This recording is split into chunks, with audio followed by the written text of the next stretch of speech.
So let's go ahead and take a look at controlling the player's direction at start of the game. Now, this direction doesn't.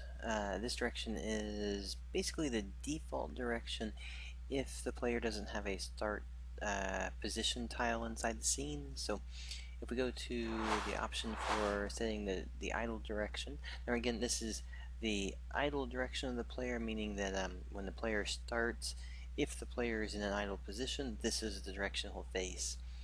If you just scrub it left and right, you can see that it's just going to move the animation. If there's an animation available, it'll move it around to the direction you want to face. So for instance, maybe we want to face straight up, looking up this way for the player.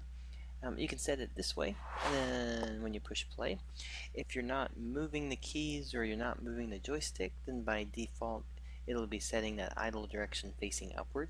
When you start to move things though, it just goes back into the normal mode of it.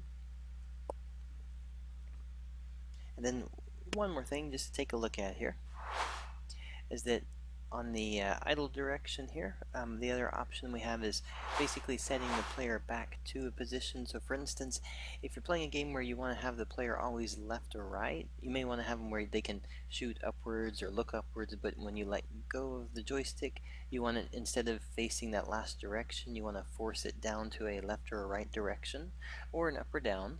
You can do it this way. So for instance, I'll say always left and right. So what this means though now is that when I play it, I go in here. Okay, so you'll see the upward direction, but the moment I start to play now, no matter if I'm looking up this way, notice if I go this way, it forces that direction, and if I'm up this direction, it forces that way. So it's always going to be looking up or down, or left or right, depending on which one you have. So that way, basically though, again, if you're using a character that you want to make sure they're always feeling like they're just left and right, you can set it that way so that when the user stops moving, it'll set it back down to the right spot.